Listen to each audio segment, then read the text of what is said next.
So, Brexit has been pretty good with burying news that should outrage the whole nation. But again, because it's been such a clusterfuck, a lot of this stuff has been buried. So, reported in by the Mirror, here are 5 bits of news that was quietly buried while everyone was focused on May's shambolic leadership and the clusterfuck that is Brexit. Okay, number 1. Vote Leave quietly dropped its appeal against the EU referendum spending fine. So because Vote Leave have dropped this, they've dropped their appeal. It's not up for interpretation. They know they lied. They admitted they lied. They also know, and they've admitted that they broke the law. And dropping the appeal, you don't drop the appeal if you're innocent. So, yeah, it happened. They didn't just lie consistently throughout the campaign. They also had millions and millions of pounds from foreign countries funding their lies. Now, this is purely speculation, but much like Russia had a strong hand in getting President Trump elected, and then Trump turned around and does whatever Russia says, including dropping all sanctions and not enforcing the sanctions until he had absolutely no other choice. It's very easy to take that same line and say, well, Russia could have very easily invested in the Vote Leave campaign, because why would they want a strong Europe when Europe isn't exactly Russia's biggest cheerleader? Now, again, it's speculation, but let's not kid ourselves. The Russian government are not the good guys of the world. They are very, very excited that the UK is leaving the European Union.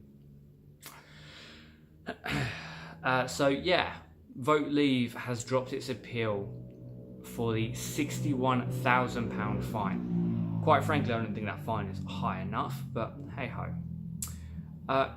Number 2, grim new figures reveal failures in the Tories' flagship childcare policies. So parents are paying the price for the government's underfunding of the 30-hour free childcare. A new Department of Education reports on nurseries' finances show that the hourly charge by nurseries for 3 and 4-year-old places is on average 58 pence higher than what they received in funding. So it's great having these ideas, but under a Conservative government, they don't get funding. I would also like to point out, as another bit of news that was buried by Brexit, Tory MPs, Conservative MPs voted to take even more free school meals away from children from low-income families. That includes my local MP, Charlie Elfrick. That includes Esther McVey, who's trying to champion herself as the warrior of the people. And I'm pretty sure I'm going to do a video on Esther McVey very soon, because quite frankly, the amount of shit she's putting out on Twitter trying to be this amazing thing it turns my stomach, considering the amount of deaths this woman is responsible for and the amount of children in poverty this woman is responsible for. She should be in prison. That's my speculation, but yeah, underfunding of childcare. Number 3, householdings in England is flat despite Theresa May's mission. So Theresa May said that she'd build more homes and that the Conservatives would build more homes to help people. I'm pretty sure I said at the time, when she first came out with this, building homes is good, but they have to be affordable. For example, there are homes that are still being built in my local area, but they are about £250,000 to buy. Nobody in Dover has that money.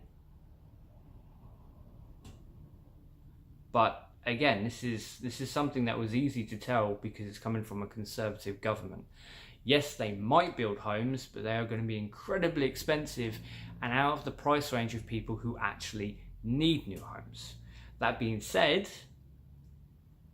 we still do need the homes. But Theresa May has not fulfilled what she said. Amazing, she broke another promise. Who'd thought it?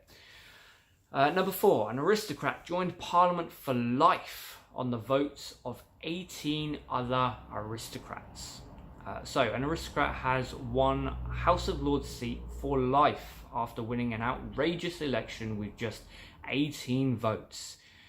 Daniel Mosley, an engineer whose great-grandfather was the late British Union and fascist leader Sir Oswald Mosley. Wow, what a name, Oswald Mosley. Can now claim £305 a day. £305 a day until he dies or chooses to resign after triumphing his hereditary peer by-election. So there's a lot of things wrong with nepotism. Again, I'm going to bring up Trump. Jared Kushner has a prominent seat in the White House, despite failing his application for security clearance 500 times. The man is probably the only person in the world dumber than Donald Trump. Yet he's got the job, not because he's qualified, not because he has experience, but because he's shagging the president's daughter. There is a strong problem with nepotism, and this is one of them, where most of the country has to make a decision on how they feed themselves when they can't afford a massive financial crisis. The fact that he now has £305 a day because of who his great-grandfather was is pretty fucking sickening. And number 5, something that should be brought up in every election, in every campaign, because this is what Conservatives do. Damning new figures show that 4.1 million children are now in poverty. And again, this is why I brought up Esther McVey, because she has had a strong hand in this. Yes, Amber Rudd has just carried on what she's done, but Ian Duncan Smith started this and Esther McVey amped it up. Tory ministers were accused of proceeding over a national scandal after damning new figures revealed that 4.1 million children are in poverty.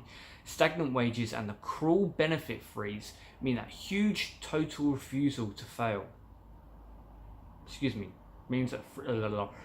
Stagnant wages and a cruel benefit freeze mean the huge total refuse to fall, despite Theresa May's pledge to fight burning injustice on her first day in Downing Street. Now, I don't particularly care if you like Jeremy Corbyn or not. Again, I'll link this down below for you. What this comes down to is we've seen what the Conservatives do. We've seen exactly where they focus their spending cuts.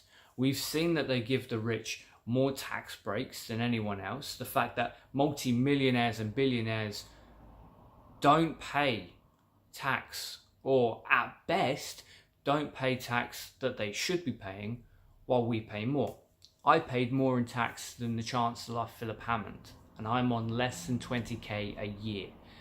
That son of a bitch is on over 80,000 a year, plus expenses, plus his shares and interests and second companies. In the chance that a general election is called, I do urge everyone to vote Labour, because this is what happens with a Conservative government. They ignore poverty. They are in court right now arguing that disabled people shouldn't have human rights. They force 4.1 million children into poverty. It has to end. And it's only going to end if people stop voting for Conservatives. But it's not enough just to not vote. You have to vote Labour in. You have to find that representative who you think will actually represent you. Follow their political career. Follow what they've actually voted for. And if there isn't someone in your area who's championing what you want, then run yourself. We have to get the Conservatives out of power. I honestly don't know how much more people can take of this.